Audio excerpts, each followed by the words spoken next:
Praise the lord. ఈరోజు దేవుని వాగ్దానము 9వ కీర్తన 10వ వచనం. యెహోవా నిన్ను ఆశ్రయించు వారిని నీవు విడిచిపెట్టువాడవు కావు. ప్రభునందు ప్రియమైన వారలారా, 9వ కీర్తన 10వ వచనాన్ని మనము గమనించినప్పుడు, ఎవరైతే దేవుణ్ణి ఆశ్రయిస్తారో వారిని దేవుడు ఎప్పుడు కూడా విడిచిపెట్టడు అని మనం చూస్తున్నాం. మన ఈ జీవిత ప్రయాణంలో మనకు శ్రమలు, అదేవిధంగా శోధనలు కూడా రావచ్చు. అయినప్పటికీ కూడా నీవు దేవుణ్ణి ఆశ్రయించినప్పుడు దేవుడు నిన్ను విడిచిపెట్టడు, నీ యొక్క శ్రమల నుంచి, శోధనల నుంచి నిన్ను విడిపిస్తాడు అని దేవుని వాక్యం సెలవిస్తా ఉంది. ఒకవేళ మీరు ఇటువంటి సమస్యల గుండా లేకపోతే శోధనల గుండా వెళ్తున్నట్లయితే మీరు చేయవలసింది దేవుణ్ణి విడిచిపెట్టకుండా ప్రార్థన చేస్తూ ఆయన సమాధానం కొరకు కనిపెట్టడం చేయాలి.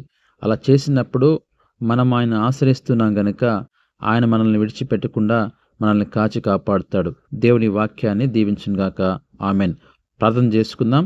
మహాగణుడా, మహోన్నతుడా, పరిశుద్ధుడా, మీ ఘనమైన శ్రేష్టమైన నామానికి స్తోత్రములయ్యా. తండ్రి, ఈ సమయంలో మేము వాక్యం ద్వారా మీరు మాతో మాట్లాడినటువంటి మాటలను బట్టి స్తోత్రములయ్యా. అవునైనా మిమ్మల్ని ఆశ్రయించిన వారిని మీరు ఎప్పుడు కూడా చేయి విడిచిపెట్టరు అని చెప్తూ ఉన్నారు. అందుని బట్టి మీకు స్తోత్రములు.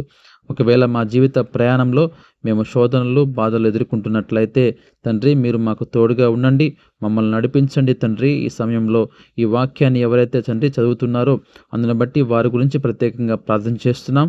ఒకవేళ వారి జీవితంలో వారు ఎదుర్కొంటున్నటువంటి సమస్యలు, శోధనలు ప్రభువా మీరు తీసివేసి తండ్రి, సంతోషము, సమాధానంతో వారి కుటుంబాలను దీవించమని, వారు కలిగి ఉన్న సమస్తాన్ని కూడా మీరు దీవించమని నజరేయుడైన యేసుక్రీస్తు నామములో అడిగి వేడుకుంటున్నాం తండ్రి.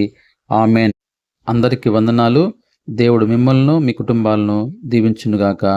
ఆమెన్. Praise the lord.